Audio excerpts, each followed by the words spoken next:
Pessoal, hoje nós vamos dar sequência no estudo do livro Memórias de um Suicida.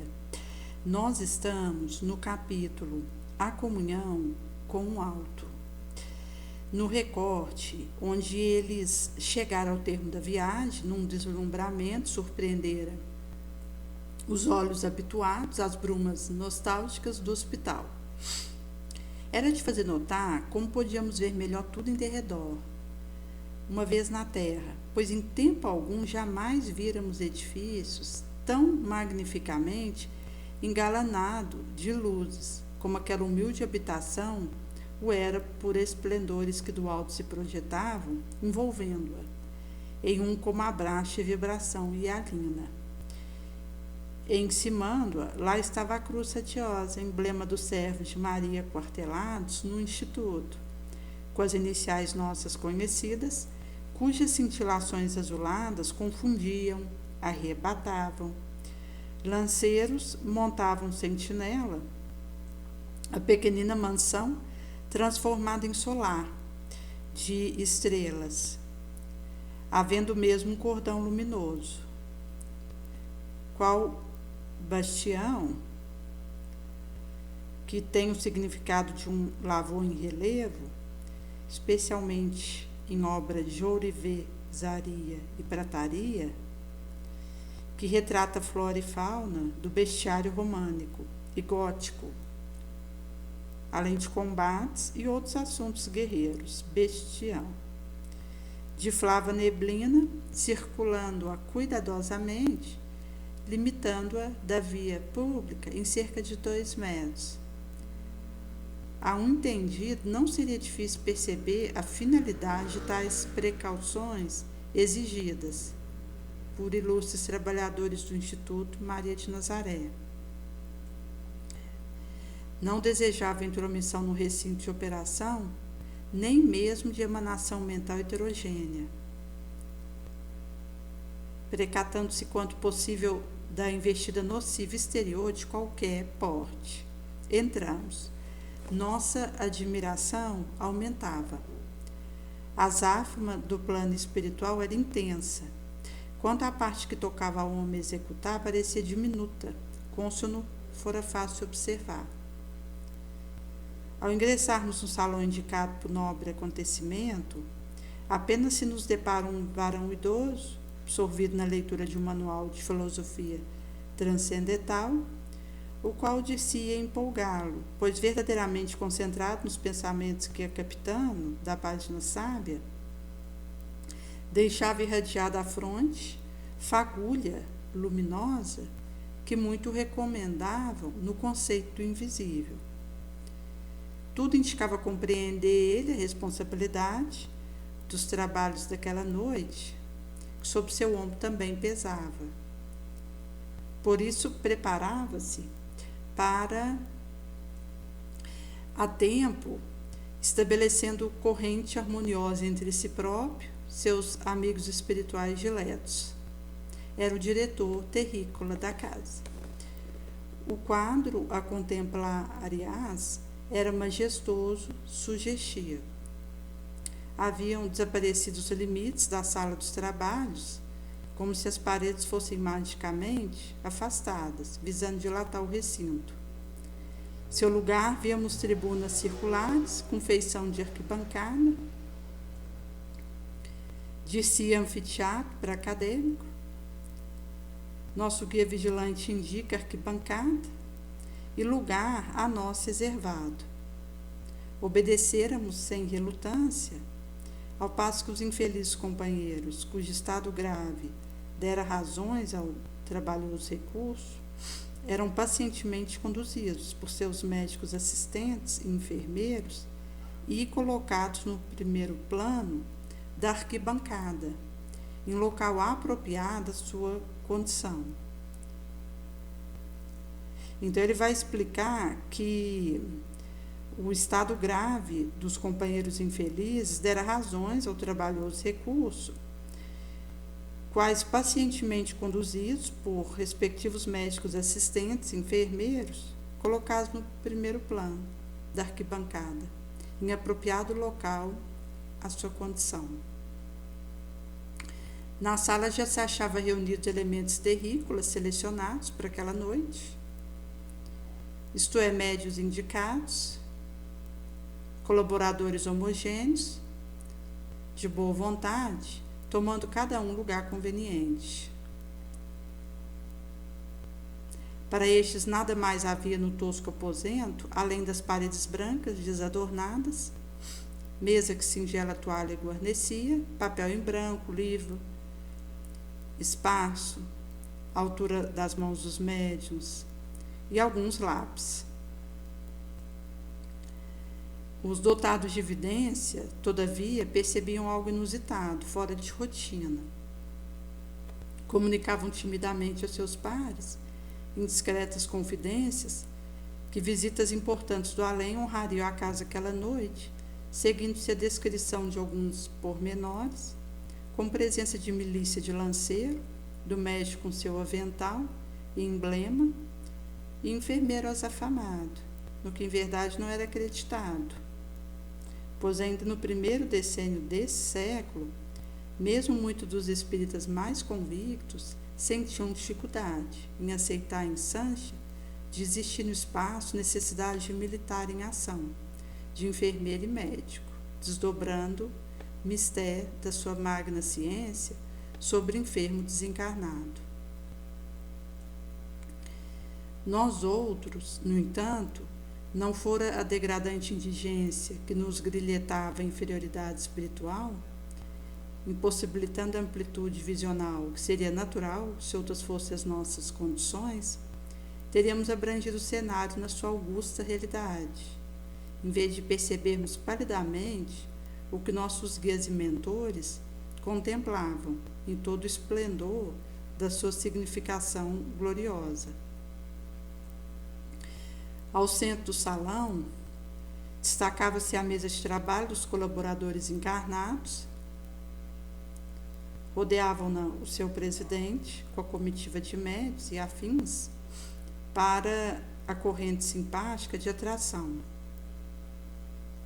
De tosca que anotáramos ao entrar, agora se tornava alvinitente, pois dos confins do invisível superior despejava-se sobre ela cascata luzosa, resplandecente, elevando ao nível de altar sacrossanto, onde a comunhão da fraternidade entre homens e espíritos se realizaria, sob os auspícios divinos do Cordeiro de Deus, cujo nome sacrossanto ali era invocado.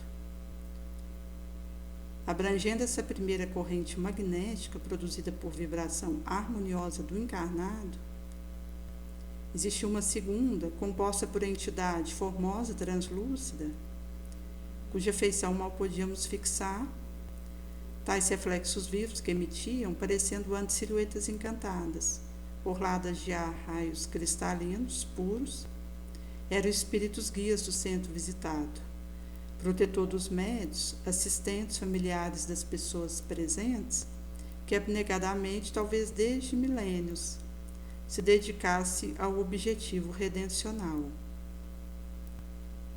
Além dessa, ocupando maior espaço no recinto, como as duas primeiras, expostas em círculo, a supercorrente fornecida por visitante, composta na sua totalidade por pessoal especializado, comissionado pelo Departamento de Vigilância, subordinado à seção de Relações Externas, pessoal chefiado por nosso amigo Ramiro de Guzmán.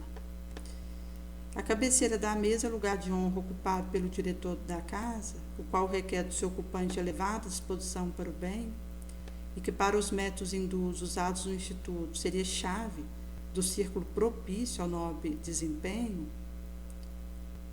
postavam-se, além deste, seu diretor espiritual e mais o chefe da nossa expedição, isso é Ramiro de Guzmán, ao passo que mais acima Romeu e Alceste, instrutores diretos da atormentada falange, cujo delicado desempenho vai verificar-se, por intermédio da palavra, do instrutor terrícola, o presidente da mesa. A um e outro cumpre recolher vibração de pensamento, palavra do presidente, desenvolvidos durante o tentame magno, via certame. Associá-los aos elementos quintessenciados de que dispõem de envolta com a onda magnética do circunstante encarnado. Elaborá-lo, transfundi-lo em cena, dando-lhe vida, ação, concretizando, materializando, até que o infeliz assistente desencarnado seja capaz de tudo compreender com facilidade.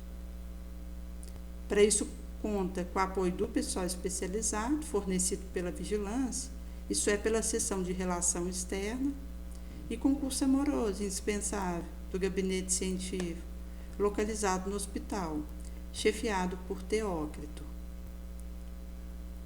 Quanto aos nossos médicos e enfermeiros, já se achavam apostos, quer junto dos médicos, quer ao lado dos enfermos, vindo e indo, fiéis ao formoso quanto sublime sacerdócio, que no astral medicina lhes confere, ainda mais nobre que na terra, porque além é unicamente sob a augusta inspiração da fraternidade e amor que se dedica a tão nobre labor. Serenos, nos postos que lhes competiam, os lanceiros, esses colaboradores silenciosos arrojados, de si a trazer as forças de que dispunham. Em verdade, não na lança, que em sua mão não exprimia a violência, mas na mente rigorosamente moldada, na forja do labor austero, de iniludível disciplina, de renúncia e aprendizado abrilhantado na dor dos sacrifícios espontâneos. Cada colaborador no posto que lhe era devido, cumprindo a chamada, como rezava o mestre de iniciação, tocou ao irmão Conde de Gusma levá-lo a efeito, como responsável que era por numerosa comitiva. Comissionado pelo chefe do Instituto Maria de Nazaré para a tarefa daquela noite, achava-se presente. A seu pedido imita o diretor espiritual do centro, notificando que também seus subordinados correspondiam ao santificante compromisso. Quanto aos cômpares terrícolas, os auxiliares humanos, nem todos se encontravam fielmente reunidos à hora prazada.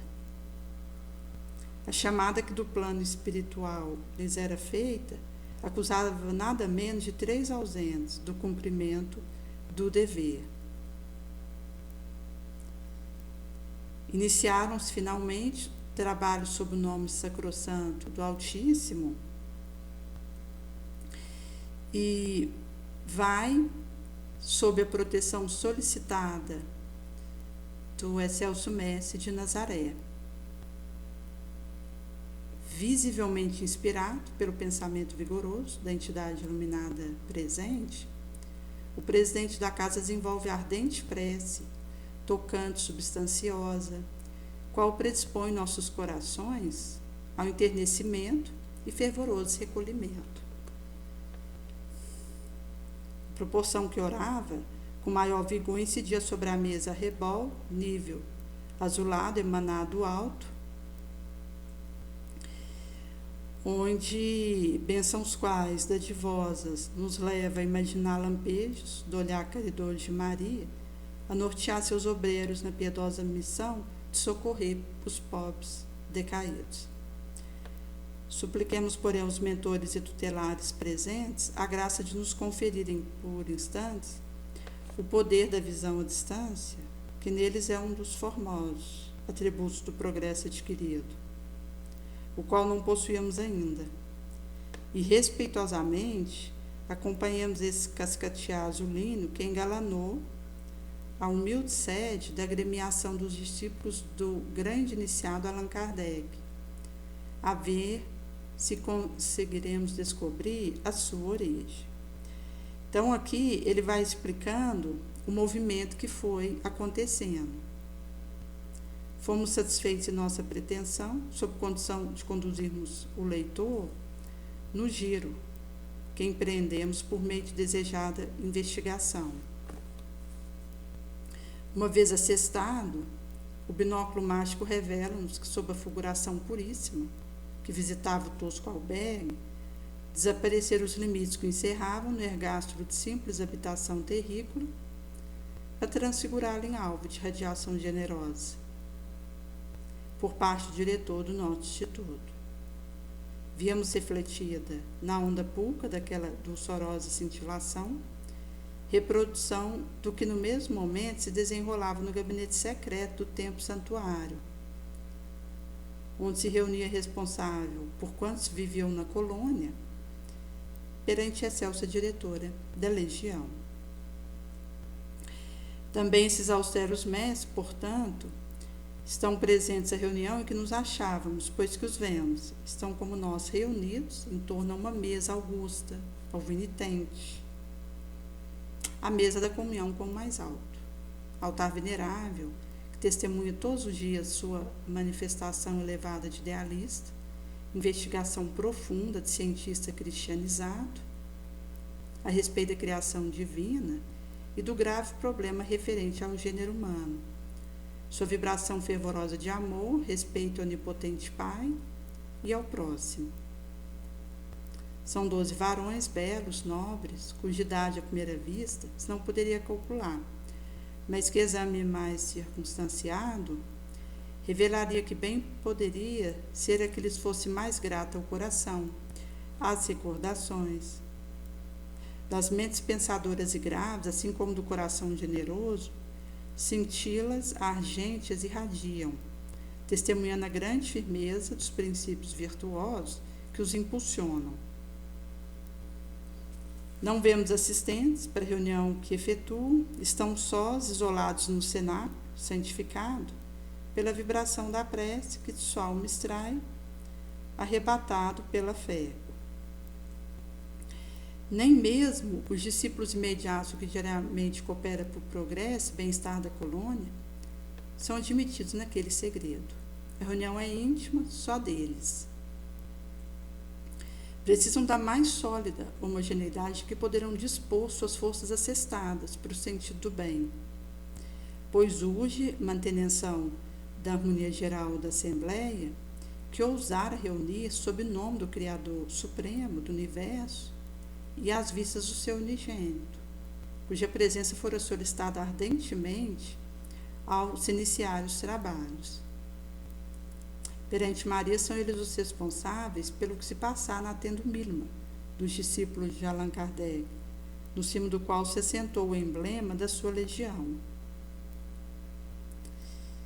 O que é ainda mais grave perante seu augusto filho, o Redentor e Mestre, a quem todas as legiões prestam obediência, porque ele é o diretor maior, a quem o Criador conferira poderes para redimir o planeta Terra e suas humanidades. É ela responsável pelo que ali se passa, além das responsabilidades deles próprios, motivo pelo qual será absolutamente imprescindível conservar a harmonia para obter bom êxito.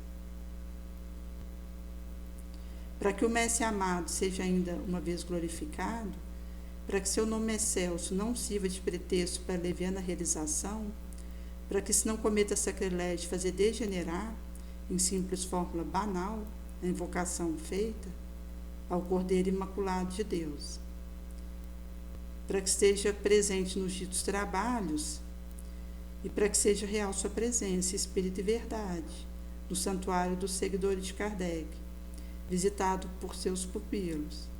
Vibram eles ali, reunidos secretamente, elevando o pensamento em alço sublime, firme e concentrado, alongando com a melhor reserva mental que possui a própria alma na súplica, para que mereça com efeito todos presentes à reunião magna, a presença do grande Consolador, se estabelecendo corrente invencível, virtuosa e cândida. Para aquela noite, correntes que são um traste união entre a presença do Mestre Divino e a reunião espírita terrícola séria, bem dirigida. No subsequente, ele vai dizer que, devido a isso, os demais servidores, com canto probos, sinceros, dedicados, não podem presenciar essa magna assembleia realizada no além. Não alcançar ainda a vibração perfeitamente homogênea com a sua, tal como requer a santidade do mandato.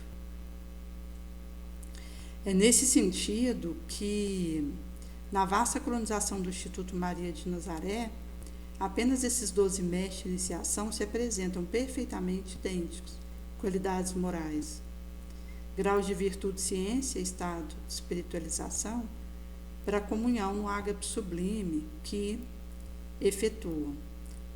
No obstante, são simples, modestos, sabem que si mesmos pouco têm para distribuir com os mais necessitados, sofredores, porque consideram diminuto o cabedal de ciência adquirido, apesar do longo carreiro de experiência que palmilharam, a série de peregrinações pela via do sacrifício e das lágrimas. Consequentemente, não desconhecem que se encontram ainda distanciados da perfeição, mas porfiam em caminhar com um passo sempre mais firme ao encalço ideal grandioso que acalentam a união definitiva com Jesus e revelam com demonstrações insofismáveis que nem paixão pessoal, nem desejo impuro abalançam mais suas vontades, rigidamente atemperadas no amor, no dever e na justiça. Por essa razão, oram, suplicam em harmonioso conjunto, sem que nenhum considere-se digno bastante de ser chamado mestre ou chefe dos demais.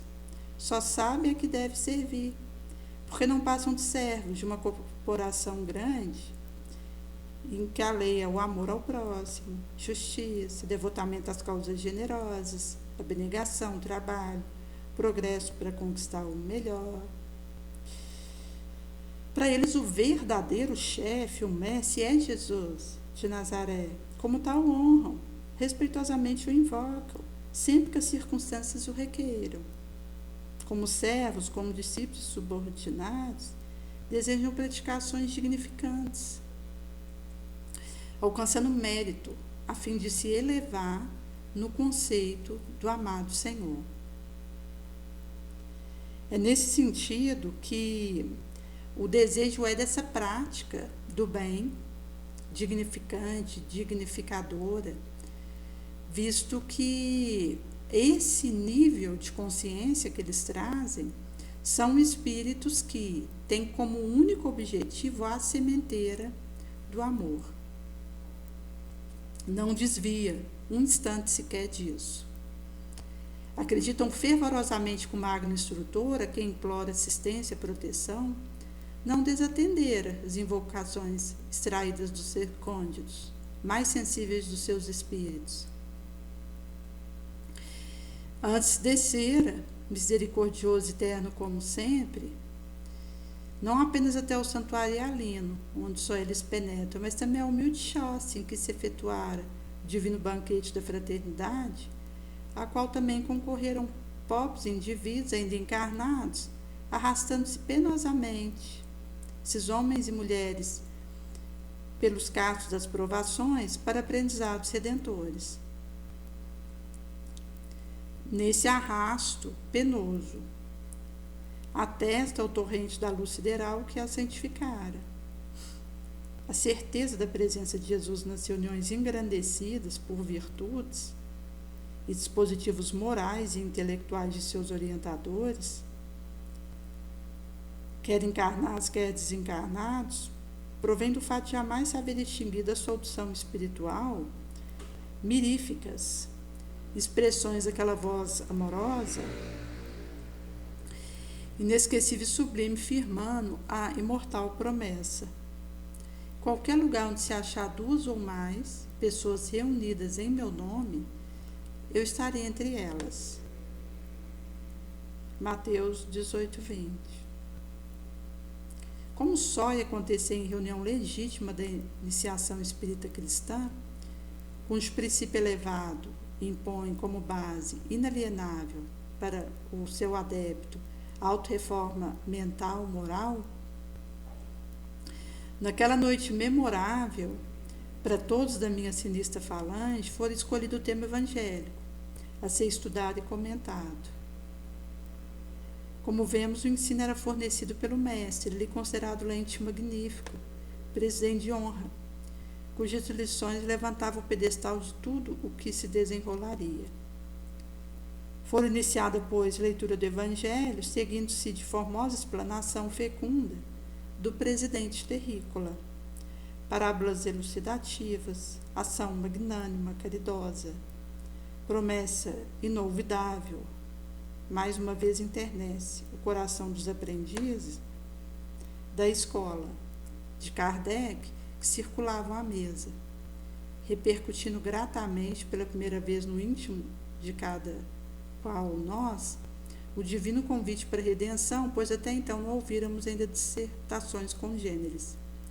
Para as criaturas terrícolas ali presentes, tratava-se apenas do irmão presidente a ler, comentar assunto escolhido, em hora de inspiração radiosa, em que jorro intuitivo vivíssimo, cintilante, cascateava do alto, revivendo extensa relação de exemplificação do modelo divino, expressão da sua moral impoluta.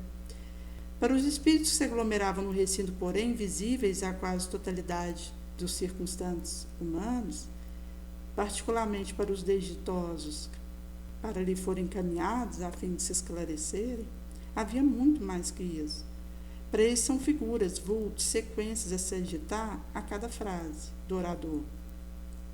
É uma aula estranha, singular, terapêutica, que nos ministravam qual medicamento celeste a fim de balsamizar nossa desgraça. Palavra, vibras do pensamento criador repercutiam onda sonora nas quais se retratava a imagem mental daquele que a proferia, espalhando-se por um recinto saturado, substância fluido magnética apropriada e fluido animalizado médio e assistente encarnado. É rapidamente acionada e concretizada, tornando-se visível graças a efeitos naturais que forças mentais conjugadas dos tutelares reunidos no templo com os demais cooperadores em ação produziam. Intensifica a atividade do técnico da vigilância, comissionado por delicado labor da captação da onda em que a imagem mental se retrata, da coordenação, estabilidade e sequência. A palavra assim trabalhada no maravilhoso laboratório mental, assim modelada, retida por eminente especialista, devotada ao bem do próximo, corporifica-se, torna-se realidade, criada que fora a cena viva do que foi exposto, lido. Das nossas arquibancadas, rodeados de lanceiros quais prisioneiros do pecado que em verdade éramos, tivéramos a ineste e grata surpresa de assistir ao desenrolar das narrativas escolhidas e movimentações na faixa flamejante que do alto descia iluminando mesa e recinto. Se havia referência à personalidade inconfundível do mestre Nazareno, era a reprodução da sua augusta imagem que se desenhava, tal como cada um se habituara a imaginá-lo no âmago do pensamento desde a infância. Se recordavam seus feitos, sua vida de exemplificações sublimes, seus inesquecíveis gestos de protetor incondicional de sofredores. Além, o víamos tal como o texto evangélico descrevia, bondoso, amorável, onde distribuía fragrância de seu manancial amoroso e das virtudes deíficas de que era excelso relicário. Então, ele vai trazer aqui essa proteção incondicional de Jesus ao sofredor, ao ignorante, ao vicioso, qual nós mesmos. Onde ele dissera que veio para os doentes, os necessitados, de todo porte, aos pobres, sofredores, paralíticos, cego, lunático, louco, leproso, ignorante, criança, velho, ao de boa vontade, ao pecador, à adúltera, ao publicano, à samaritana, ao doutor, ao desesperado, ao aflito, aos doentes do corpo, do espírito, arrependidos como aos próprios crentes da sua doutrina ilusosa e aos seus próprios apóstolos. quanto o presidente que não enxergava com olhos materiais esses quadros majestosos que se elevavam da sua leitura e do comentário feito, mas sentia a vibração harmoniosa e enternecida que os produzia lhe comoverem a sensibilidade, ia repetindo, comentando encantador, inesquecível asserção, que tanta lágrima enxugada através dos ervos, tantos corações sequiosos tinham desalterado, tantas e tão angustiosas incertezas havia transformado na serenidade de uma sólida convicção inquebrantável. Vinde a mim, vós que sofreis, vos achais sobrecarregados, eu vos aliviarei. Toma sobre vós meu jugo, aprende comigo, que sou brando, humilde de coração. Achareis repouso para vossas almas, pois suave é o meu jugo, leve o meu fardo. Mateus 18, 28 a 30. Bem-aventurados os que choram, sofrem, porque serão consolados. Bem-aventurados os famintos, sequiosos da justiça, pois que serão saciados. Bem-aventurados os que sofram perseguição por causa da justiça, pois que é deles o reino celeste. Bem-aventurados vós que sois pobres, porque vosso é o reino dos céus. Bem-aventurado vós que agora tendes fome, porque sereis saciados. Ditosos sois, vós que agora chorais, porque rireis. Deus não quer a morte do pecador, mas que viva ele e se arrependa. Ezequiel. O Filho de Deus veio buscar e salvar o que se havia perdido. Lucas. Das ovelhas que o Pai me confiara, nenhuma se perderá. Se queres entrar no reino de Deus, vem, toma a tua cruz e segue-me. Sou o grande médico da alma, venho trazer-vos remédio que vos há de curar. Sofredor, fraco, enfermo, são meus filhos prediletos. Venho salvá-los.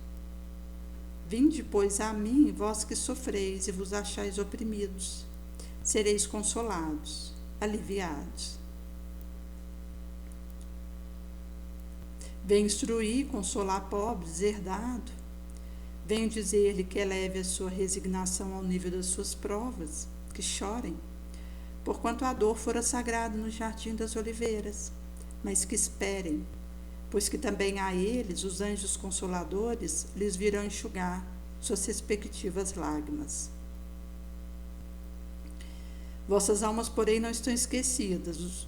Eu, jardineiro divino, as cultivo no silêncio dos vossos pensamentos. Deus consola os humildes, dá força aos aflitos que lhe a pedem. Seu poder cobre o orbe por toda parte.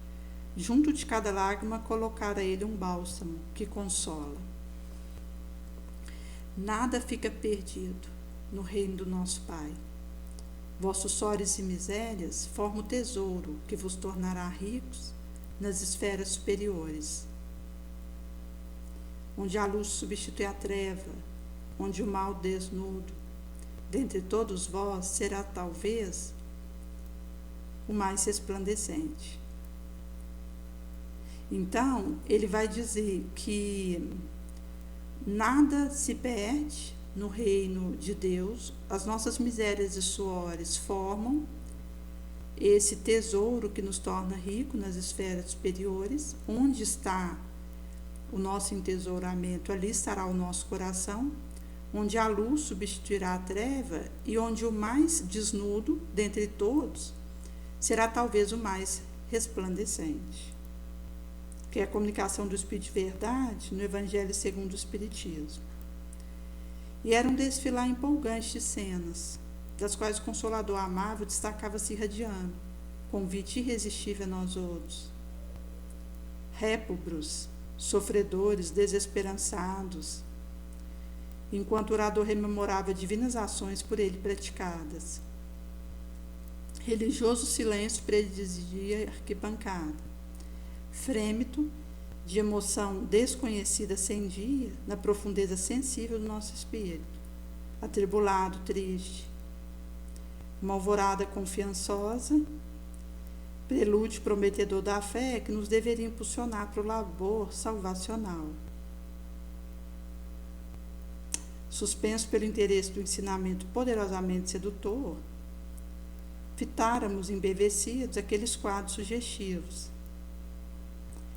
criados momentaneamente para nossa elucidação, e nos quais destacávamos o Nazareno socorrendo desgraçados. Enquanto a palavra afetuosa do orador, envolta na onda fluídica, ainda mais doce, do pensamento caridoso dos seres angélicos que nos assistiam, instruía eternamente, com entonação que repercutia até o âmago do nosso espírito sequioso do consolo, como imprimindo em seu refolho para sempre imagem incomparável do médico celeste que nos deveria curar. Então sentíramos que pela primeira vez, desde muitos anos, a esperança descia seus mantos luzosos sobre nossas almas enoitadas pelas trevas desanimosas e da ímpia descrença. De súbito, augustoso brado de suprema desesperação ferira a majestade do religioso silêncio que abençoava o cenáculo. Um dos nossos pares míseros, justamente daqueles a quem denomináramos retalhados, durante o cativeiro no Vale Sinistro, por conservarem no corpo astral trágica sombra do esfacelamento do envoltório carnal, sob a roda de pesado veículo de ferro, e cujo estado de compreensão e sofrimento muito grave exigira concurso humano a fim de ser suavizado, esperando receber também alívio aos feros padecimentos que os exasperavam, arrojara-se de joelho ao solo e suplicara por entre lágrimas tão pungentes que sacudiram de compaixão as fibras dos circunstantes, como outrora teriam feito os desgraçados em presença do meigo rabi da Galileia. Jesus Cristo, meu Senhor e Salvador, compadecei-vos também de mim. Senhor, eu creio, quero a vossa misericórdia. Não posso mais, não posso mais. Enlouqueci no sofrimento. Socorre-me, Jesus de Nazaré, a mim também, por piedade. A um sinal de alceste de Romeu, os enfermeiros bondosos ampararam, conduzindo ao médico, uma senhora ainda jovem, delicada de talhe e de feição, e que na véspera se comprometera ao magno desempenho, quando da investigação do obreiro do Instituto, para conseguir reunião. 2 médicos responsáveis pelo espírito em questão acompanharam-no, estabelecendo sua ligação com o precioso veículo, e também a este dispensando a mais desvelada assistência, a fim de que nenhum contratempo sobreviesse. A cena, então, atinge a culminância mais patética e, ao mesmo tempo, mais sublime que se possa imaginar. Apossando-se de um aparelho carnal que piedosamente por momentos lhe emprestavam no intuito cristão de beneficiá-lo, por ajudá-lo a conseguir alívio, o desgraçado suicida sente em toda a sua plenitude a tragédia que havia longos anos vinha experimentando o seu viver na treva do martírio inconcebível, pois tinha agora a seu dispor outros órgãos materiais nos quais suas vibrações ardentes, tempestuosas, esbarrando brutalmente, voltavam plenamente animalizadas, para produzir no seu torturado campo astral repercussão minuciosa do que fora passado. Gritos lancinantes, estertores macabros, terrores satânicos, todo o pavoroso estado mental que arrastava, refletira ele sobre a médium, que traduziu tanto quanto lhe permitia a força do sublime dom que possuía, para os circunstantes encarnados ali presentes, calamidade assombrosa que o túmulo encobria. Enlouquecido, vendo sobre a mesa fragmento que se convertera seu desgraçado corpo de carne, por ele próprio tirado sob a roda de um trem de ferro, pois seu inacreditável estado mental fazia-o ver, por toda parte o mal que existia em si próprio. Chaga que lhe violentava a consciência. Arrebatara a jovem média em agitação penosa, debruçando-se sobre a mesa, pôs-se a reunir aqueles mesmos fragmentos. E, tentando reorganizar o organismo, que via cheio de horror, eternamente disperso sobre os trilhos, dramática presa de uma das mais abomináveis alucinações que o além-túmulo costuma registrar. Vulnerado pelos fogos da inconcebível tortura do réprobo, a estampar a realização da severa assertiva do Evangelho e sereis ativado em atiração nas trevas exteriores, onde chorareis e rangereis os dentes. A ovelha desgarrada infortunava, que desenhara ouvir as advertências do prudente sábio, pastor da Galileia, ia nervosamente arrepanhando papéis, livros, lápis que se achavam dispostos sobre a mesa à disposição dos psicógrafos, nele julgando reconhecer as próprias vísceras esfaceladas. Carne sangrenta, osso triturado, coração, cérebro, reduzido a montículo repugnante. Mostrava-o chorando convulsivamente ao presidente da reunião, a quem enxergava com facilidade, suplicando sua intervenção junto a Jesus Nazareno, já que tão bem conhecia, para remediar-lhe a alucinadora situação, se sentia assim despedaçado e reconhecer-se, sentir-se vivo. Irrequieto, nervoso, excitadíssimo, o dantesco prisioneiro do tentáculo malvado do suicídio gargalhava e chorava ao mesmo tempo, suplicava, gemia, estorcia-se, ululava, expunha sufocado em lágrima fogueado pelo martírio, o drama incomensurável que para si mesmo criara com suicídio, o remorso inconsolável de preferir descrença em que viver e morrer, a conformidade conselheira prudente frente às penas da adversidade.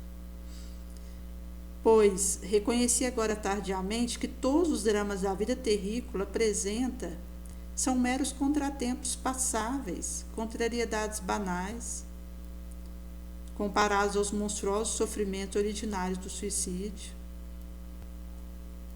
cuja natureza e intensidade nenhum ser humano, mesmo o espírito desencarnado, é competente, assaz para avaliar, uma vez que as não tem experimentado. Personagem principal da mesa comovido, o presidente, a quem tutelares invisíveis amorosamente inspiram, fala-lhe piedosamente, consola, apontando a luz sacrossanta do Evangelho, do Mestre Divino, como recurso supremo, único capaz de socorrê-lo, afiançando-lhe ainda com sua palavra de honra, a qual não tem dúvida em empenhar, tal certeza do que afirma, a intervenção do médico celeste, que proporcionará imediato alívio ao estranho mal que o aflige. Eleva então uma prece singela, amorosa, depois de convidar todos os corações presentes a galgar com ele o espaço infindo, em busca do ser morável de Jesus, para a súplica de mercês imediatas para o desgraçado, que precisa serenidade a fim de expungir da mente a macabra visão com que os próprios delitos lhe fustigam a alma e a continuação da vida, as quais pretenderam aniquilar com a deserção pelos atalhos do autocídio. Acompanham-no de boa mente todos quantos se interessam pelo alucinado infeliz, encarnados que compõem a mesa, desencarnado que realiza a magnificência da sessão, isto é, vigilante, instrutor, assistente guia da casa, lanceiro e até nós outros, delinquentes mais serenos, profundamente comovidos. Oram aí dos diretores da nossa colônia, que do segredal do templo assistem quanto se desenrola entre nós. Oram Teócrito, seus adjuntos, os quais do hospital igualmente assiste aos trabalhos por intermédio dos possantes aparelhos que conhecemos, ou simplesmente servinte da dupla vista, que facilmente aciona. Assim, docemente harmonizada, fortalecida ao vigoroso impulso dos pensamentos homogêneos, de tantos corações fraternalmente unidos sob o ósculo sublime e caridoso, no que pode ela encerrar de mais belo, desinteressado, a prece libada e santa transforma-se em corrente vigorosa de luz resplendente, que dentro de curtos minutos atinge o alvo, sagrado e volta fecundada pelo amplexo da sua divina misericórdia.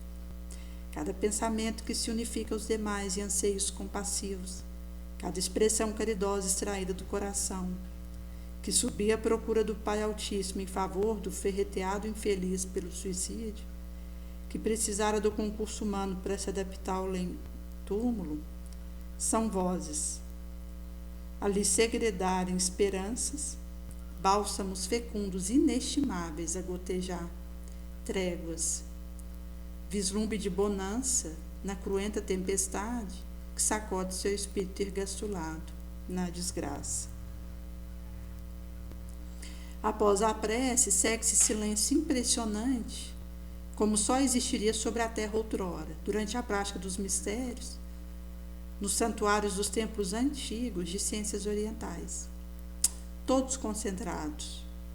Apenas a médium se estorce, chora, traduzindo a sombra da entidade comunicante. Pouco a pouco,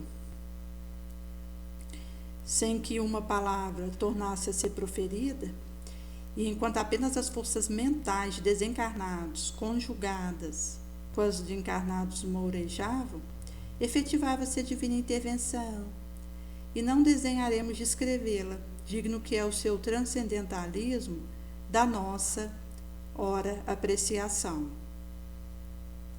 Então ele vai explicar aqui que todos estavam concentrados, apenas a médium estava no estorcego e choro a traduzir o assombro da entidade comunicante. A mental vibração dos assistentes encarnados, particularmente da médium, cuja saúde físico-mental, físico-astral, moral e mental encontrava-se em condição satisfatória, pois que foram anteriormente examinada pelos provedores do importante certame espiritual, reagiam contra as do comunicante,